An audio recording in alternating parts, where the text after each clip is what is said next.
everyone. I wanted to put up a supplemental video describing one of my favorite UI frameworks for Ultima Online, which is called Pinko's UI. This is a website where you can go and download it at. It's just like Ultima, where it comes with like a patcher that you can run before you start your UO client, and usually from there you can get the latest version. Here it looks like it was last updated July 2013, but I believe they have updates through the patcher that are much more frequent. Um, so once you download this, you just extract it into your Ultima Online folder and enable it in the game client. So after you start your game client, you would go under Custom UI and choose Pinko's. You can also disable it as well if you ever wanted to go back and see what that default looks like. So I'm going to log in with my default just to give you an idea of what that looks like. So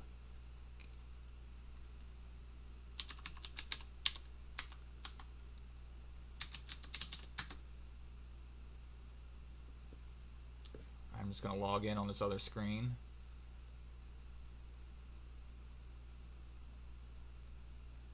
And drag it back.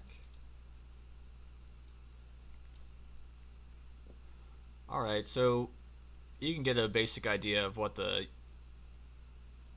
layout looks like. It's this is using the enhanced client, which I prefer over the 2D version. People will argue that the 2D is superior. It's really a preference. Enhanced client has a couple bugs that I found here and there, but overall, the amount of options they give you for playing the game are just, I find, superior than the 2D version. So this is what I'll be playing with here in the future, and just wanted to give a quick outline of what this looks like without any custom UI settings turned on. So we can take a look at my backpack. You scale that, and we can look at my character, Paper Doll.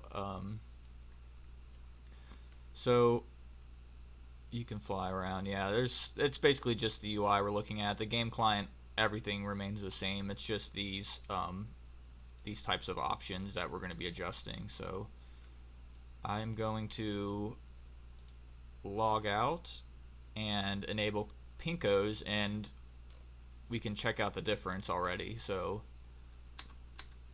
I'm going to move this over to my other monitor and log out.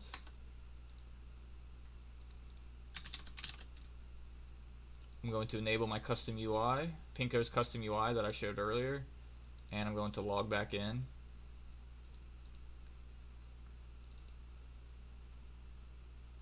And drag my screen back over. Alright, well, you can already tell that a lot of it's kind of cleaned up. I changed some settings earlier, but I'm going to go through them again. Basically what had happened is you saw the character pane had changed right here, or I'm sorry, the paper doll here has changed. You can see like there's a background depending where you are, which I think is pretty cool. It's these subtleties in the UI that I really enjoy. So I'll show you a quick example of what's going on with that. Before it was just a gray background, really boring. It changes depending where you are. So let's see. Should have changed when I'm in here. Huh. Normally it would show the moon gate in the background, but anyways, we're going to just take a look at some of these settings. So I'm going to run back to my house.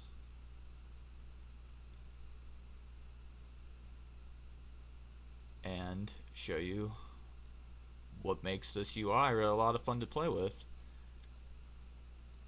So first thing is we're going to go under the Pinko's options. So Pinko's UI shows up at the top. I think that's a really cool animation. Inside the settings, we're going to go under Pinko's UI. So these new tabs have been added to the top that allow you to adjust these settings. Ones that I've enabled are, or ones of note that I think are important to change, is enable English spell names. So if you want to cast invisibility, by default it shows you the spell name, but when that's enabled it tells you what that is. So for new players or for anyone who's not familiar with a specific class, like spell weaving, if you don't have a spell weaver and they're casting things, you can kind of get an idea of what they're casting. So I usually keep that enabled. Text size, you can adjust that here. I usually will keep I think I keep mine pretty small, because when you're going to do things, you end up casting the same spells a lot, so it just kind of keep that at a minimum size. Pinko's also offers this warning for low health or low pet health. So you can basically, when you're below 20%, you can adjust that too, it looks like. So you get a big scream in the middle of your UI, and it tells you that you need to do something. Usually you gotta chug a pot, go invisible, or cast like a greater heal on yourself just to get your health back up. So I usually keep that around 20%. At times, like I might disable this for my pet, because on my tamer, sometimes I'll just sacrifice my dragon just to live myself, and I don't need to be warned about that. Like, you can tell your dragon's got a lot of health, so you'll see it when it gets low. You hit apply. So we'll keep going down. It says this is another one that I disable, which is enable grid legacy containers. So if I turn that back on, we're under container settings. So like, for example, my backpack shows this green knapsack around it, which is just reminiscent of the old UO client. So I usually keep that off, but you can maintain the old version. So I thought you enable grids. I think these are the two settings to give you. Oh, well, maybe not. I usually keep these on. I usually disable that one and keep it like that, just to help me keep things organized. I know people like to go with the old version and stack them, but I've been using that. It's convenient. It shows you how many spots you have left in your backpack before you can't carry anymore, which ends up happening when you're creating potions or doing some sort of crafting work. You run out of bag space pretty often. So a lot of these options are really helpful, and you can see that if you were to customize your Pinko to match them, I'm not going to go through every option, but I'm just going to highlight the ones I think are worth noting or adjusting for yourself. So this is the health bar settings.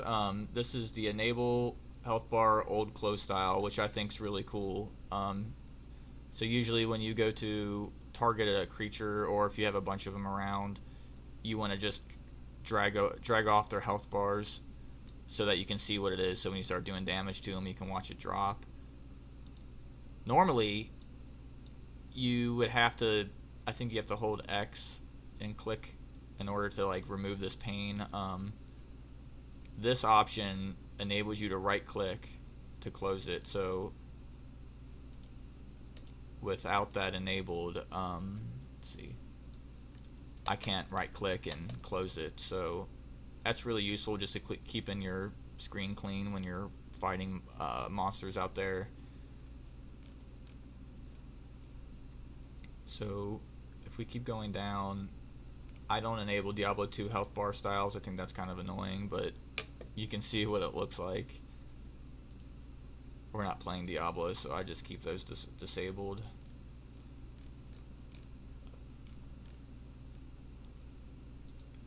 By default, items extra property setting, this is called the enable new layout. So right now I have the old school style, which basically shows you just a list view of all the items and the properties on that item.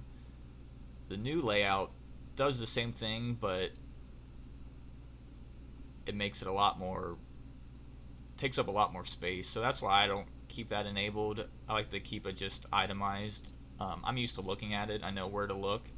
So once you get used to it, you can just disable that, trim down a lot of that extra space that's not being used, and go from there. Another thing to note on here is the enable item properties intensity info. So by default, you don't really know what's good or what's bad. You can look at hit point increase 4, mana increase 7. While if you, as an experienced player, you can tell like what the cap is from just your experience. New players, it's hard to kind of judge if an item's good or not.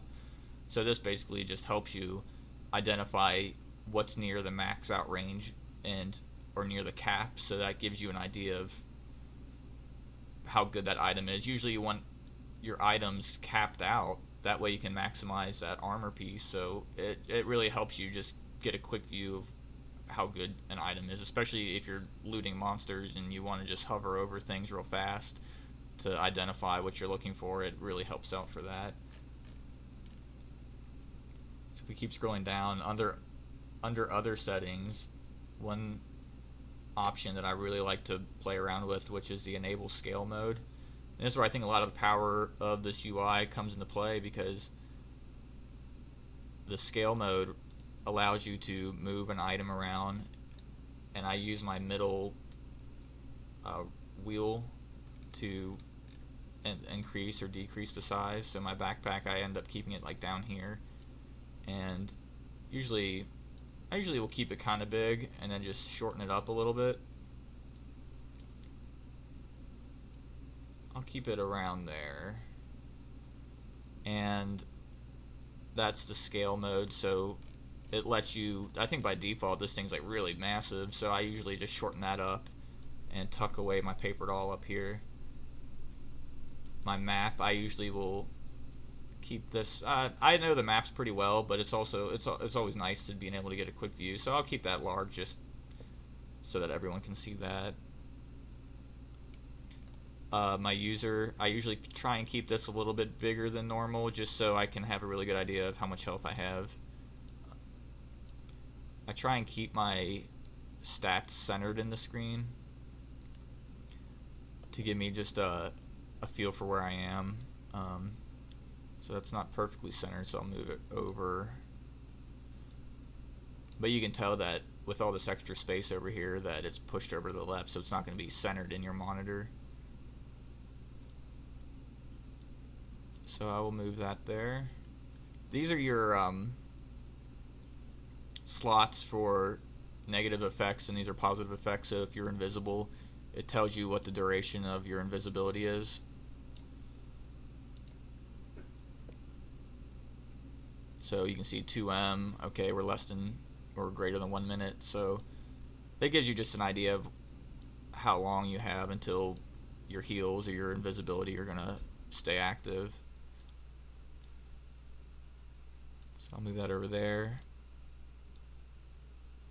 These bars, you can play with these, but mobiles will basically, they usually show you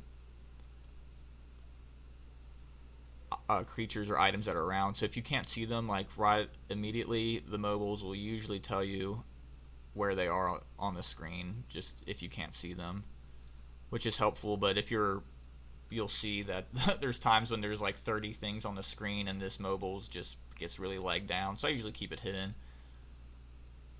And then you have your pets and dynamic objects. So I'm going to tuck my chat window up there. You can see that this bar goes all the way across. I believe we can move this. There should be an option. I'll have to look at that later, but you can customize that chat message to be underneath like your chat window, so we won't look at that right now. This is more of the pinkos. So we looked at the scale mode. We're looking at the alpha mode, which will allow you to tint or change the hue of some of your well, basically any of them. Any of these you want to change, you can turn them down and turn them up so that the transparency can be seen through. I think that's really cool because it allows you just to like hide, tuck away some objects that you do use but don't need to look at all the time. And especially with these yellow icons, it can be kind of annoying. So I usually move this right there, and I will keep these right there.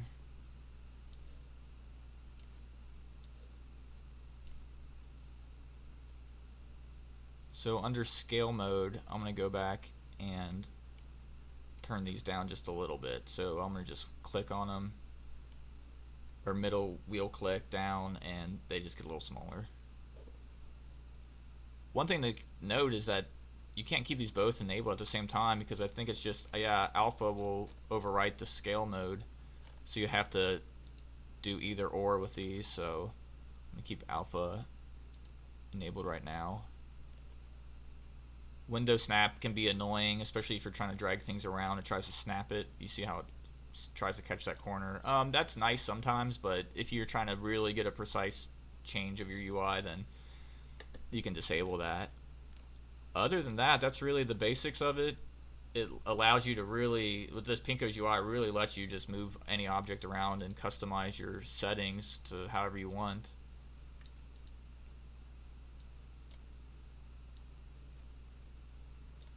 It's one of my favorite ways of customizing UI, to really give you control, and it really helps make the game just a lot cleaner and a better experience. So I wanted to go over just some of these basic settings, and I will show a screenshot of what it ends up looking like. So thanks.